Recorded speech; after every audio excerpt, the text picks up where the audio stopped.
नमस्कार, मैं Preeti Agarwal, assistant professor chemistry in government college Kekri.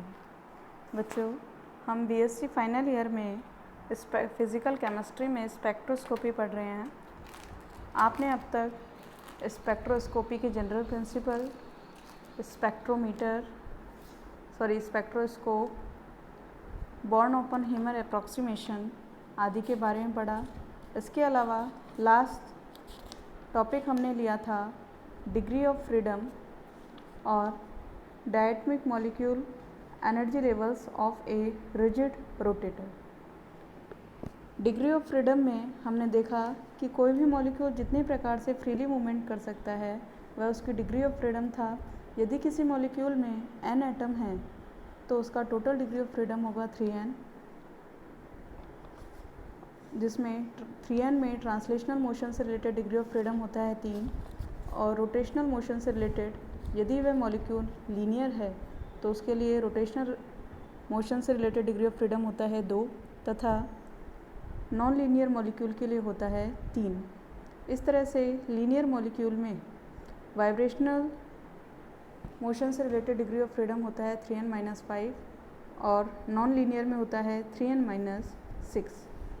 हमने energy level of a rigid rotator में एनर्जी ऑफ रोटेटिंग मॉलिक्यूल पढ़ी। E bar J is equal to B J plus 1। यहाँ B rotational constant के बारे में बताता है और J है रोटेशनल क्वांटम नंबर। अब हम रोटेशनल स्पेक्ट्रोस्कोपी में पढ़ेंगे सिलेक्शन रूल के बारे में। किसी भी प्रकार की स्पेक्ट्रोस्कोपी में इलेक्ट्रोमैग्नेटिक रेडिएशन का एब्जॉर्प्शन कुछ विशेष प्रकार के ट्रांजिशन के संपन्न होने पर ही होता है। तो इसके लिए जो सिलेक्शन रूल होते हैं वह निर्धारित करते हैं कि कौन कौन से ट्रांजिशन अलाउड हैं और कौन से फोरबिडन।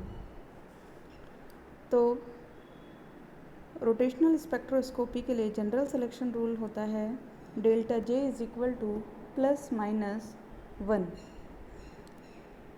+-1 से मतलब है यदि delta J is equal to +1 है तो रेडिएशन का माइक्रोवेव रेडिएशन का एब्जॉर्प्शन हो रहा है और delta J is equal to -1 है तो माइक्रोवेव रेडिएशन का इमिशन हो रहा है। इसके अलावा कोई भी मॉलिक्यूल रोटेशनल स्पेक्ट्रा देगा, इसके लिए उस मॉलिक्यूल में 2 कंडीशंस का फुलफिल होना ज़रूरी है। पहला कि वह मॉलिक्यूल वेपर स्टेट में होना चाहिए, क्योंकि यदि मॉलिक्यूल लिक्विड या सॉलिड स्टेज में है तो वह रोटेशनल स्पेक्ट्रा नहीं दे पाता, क्योंकि सॉलिड और लिक्विड स्टेट में स्ट्रॉन्ग अट्रैक्शन फोर्सेस होने के कारण या कहें inter molecular force of attraction strong होने के कारण वह फ्रीली रोटेट नहीं कर पाता, जिसके कारण वह रोटेशनल स्पेक्ट्रा नहीं देगा। इसलिए वेपर फेज में ही मॉलिक्यूल रोटेशनल स्पेक्ट्रा देते हैं। इसके अलावा दूसरी कंडीशन कि इस मॉलिक्यूल में डायपोल मोमेंट का होना ज़रूरी है। यदि वह मॉलिक्यूल डायपोल मोमेंट नहीं रखता, जैसे होमोएटमिक स्पेशीज़ हैं, उनके लिए डायपोल मोमेंट का मान 0 होता है तो वो रोटेशनल स्पेक्ट्रा नहीं रखेंगे। एक जनरल चीज़ ये है कि कोई भी मोनोएटमिक स्पेशीज़ या कहें होमोन्यूक्लियोडाइटमिक स्पेशीज़ रोटेशनल स्पेक्ट्रा नहीं देती है। उसके बाद बात आती है ट्रांजिशन की। यदि ट्रांजिशन J से J+1 में हो रहा है, यदि ट्रांजिशन आपका, तो उसके लिए रोटेशनल फ्रीक्वेंसी जब हम कैलकुलेट करेंगे तो हम लिख सकते हैं म्यू बार J से J+1 is equal to BJ+1 J+2 minus BJ J+1। तो फाइनली हमें मिलता है 2BJ+1 सेंटीमीटर इनवर्स।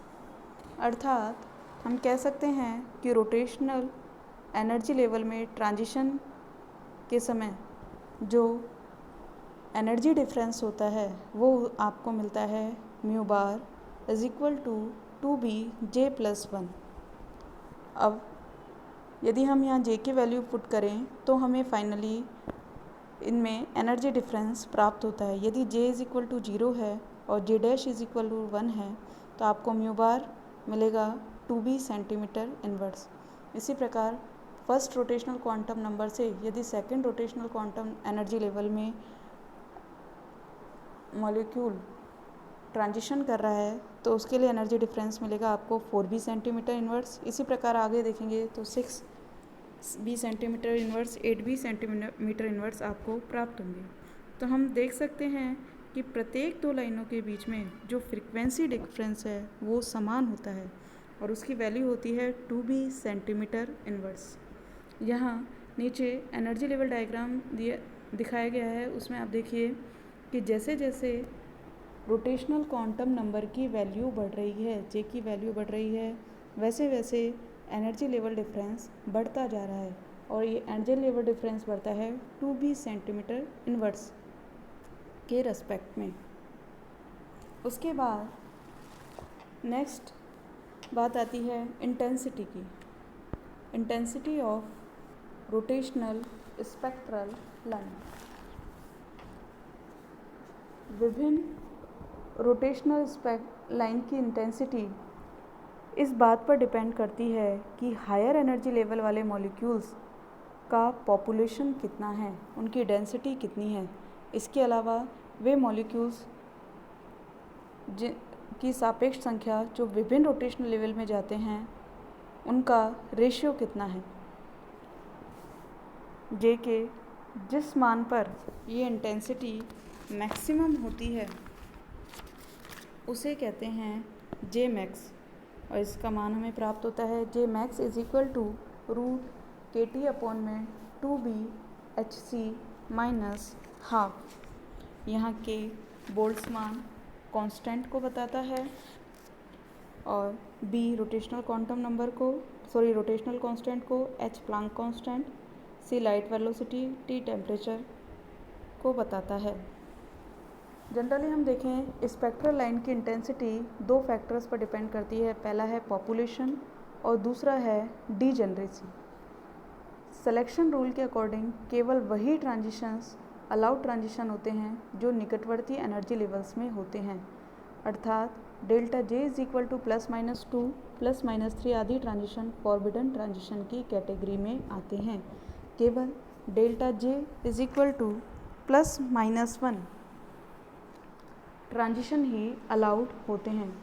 इन अलाउड ट्रांजिशंस को करने वाले मॉलिक्यूल्स की संख्या समान हो ये ज़रूरी नहीं है और इनकी संख्या कितनी होगी यह निर्धारित होता है आपका बोल्ट्जमान डिस्ट्रीब्यूशन लॉ से।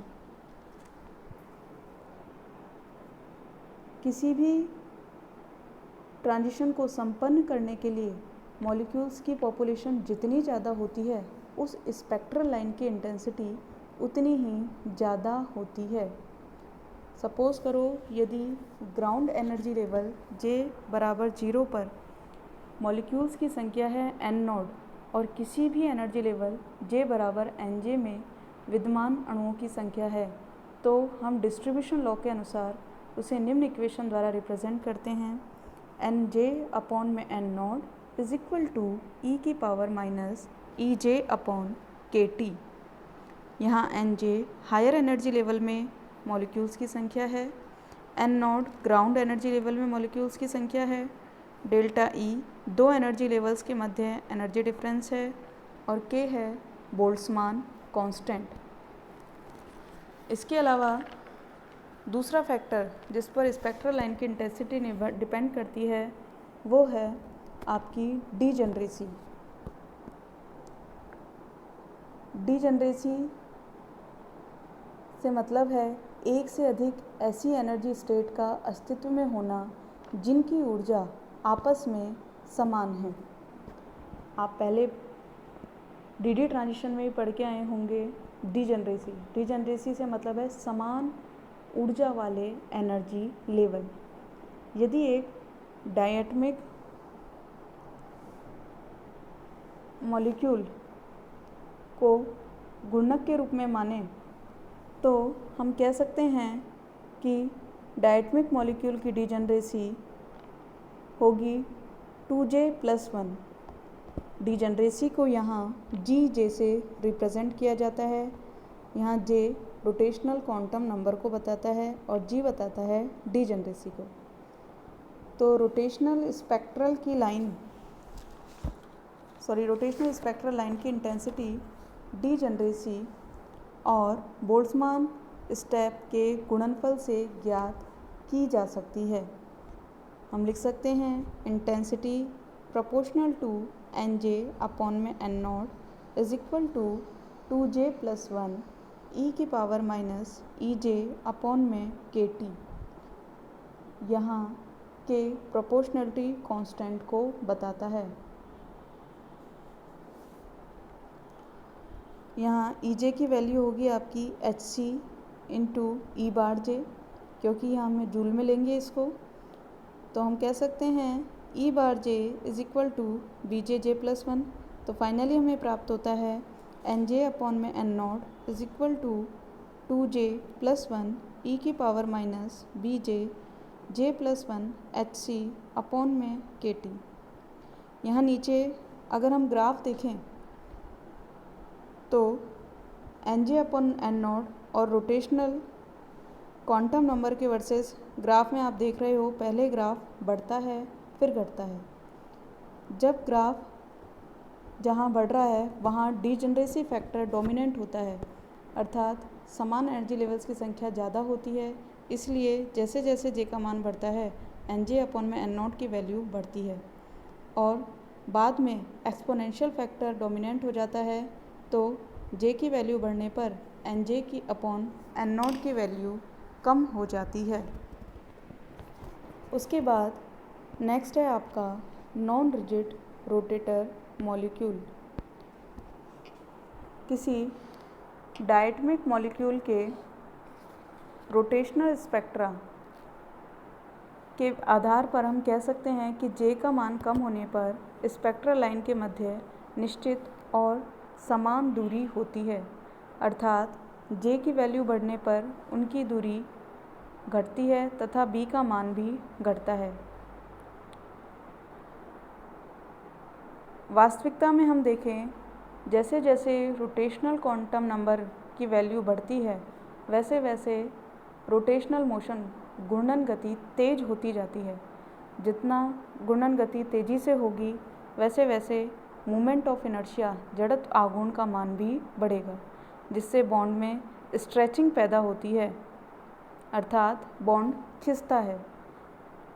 क्योंकि हम जानते हैं कि किसी भी मॉलिक्यूल का रिड्यूस्ड मास चेंज नहीं होता है, अर्थात वो कांस्टेंट होता है, तो हम कह सकते हैं कि जैसे जैसे रोटेशनल क्वांटम नंबर की वैल्यू बढ़ती है इंटरन्यूक्लियर डिस्टेंस बढ़ेगी, अर्थात बॉन्ड खिंचता है, बॉन्ड डिस्टेंस कांस्टेंट नहीं रहती। तो फाइनली हम कह सकते हैं कि रोटेशनल क्वांटम नंबर का मान बढ़ने पर एनर्जी की वैल्यू कम होगी, अर्थात एनर्जी लेवल के बीच में जो गैप है वो धीरे धीरे कम होता जाता है। जे के उच्च मान पर रोटेशन तीव्र होते हैं, फास्ट रोटेशन होने पर सेंट्रीफ्यूगल फोर्स डोमिनेंट हो जाता है, जिसके कारण एटम एक दूसरे से दूर जाने की कोशिश करते हैं, जिस कंडीशन में स्ट्रेचिंग बढ़ती है और बॉन्ड लेंथ बढ़ जाती है। अतः डायटमिक मॉलिक्यूल का नॉन रिजिड रोटेटर मॉडल ही सही मॉडल कहलाता है, या कहें वास्तविकता में रिजिड रोटेटर पॉसिबल नहीं है, नॉन रिजिड रोटेटर मॉलिक्यूल ही देखा जाता है। तो इस नॉन रिजिड रोटेटर मॉलिक्यूल के लिए रोटेशनल एनर्जी की वैल्यू होती है Ej is equal to bj j + 1 minus dj² j + 1 का होल स्क्वायर सेंटीमीटर इनवर्स। यहाँ b रोटेशनल कांस्टेंट है जिसकी वैल्यू है h अपॉन में 8π² IC। d centrifugal distortion constant है जिसकी वैल्यू होती है 4b³ अपॉन में μ0²। यहाँ μ0 फंडामेंटल वाइब्रेशनल फ्रीक्वेंसी को बताता है। चूँकि μ0 का मान b की तुलना में रोटेशनल कांस्टेंट की तुलना में काफ़ी अधिक होता है, अतः b की तुलना में d का मान काफ़ी कम होता है। अब बात करें इसके सिलेक्शन रूल की नॉन रिजिड रोटेटर के लिए, तो इसमें भी डेल्टा जे का मान delta J is equal to ±1 होना चाहिए, अर्थात वही ट्रांजिशन पॉसिबल होंगे जिसमें इकाई का अंतर हो। और इसके लिए एनर्जी लेवल डिफरेंस आपको प्राप्त होता है डेल्टा ई जे से J+1 is equal to 2B J+1 minus 4D J+1 का होल क्यूब सेंटीमीटर इनवर्स, जिससे हमें पता चलता है कि रोटेशनल स्पेक्ट्रम लाइंस के बीच की दूरी J के बढ़ते मान के साथ घटती जाती है। चूँकि D का मान B की तुलना में काफ़ी कम होता है, अतः J के प्रारंभिक मानों पर तो स्पेक्ट्रल लाइन के मध्य की दूरी लगभग समान होती है, लेकिन J की वैल्यू ज़्यादा होने पर यह डिफरेंस अधिक हो जाता है, जिससे यह ऑब्जर्वेबल होता है। आज के लिए इतना ही। धन्यवाद।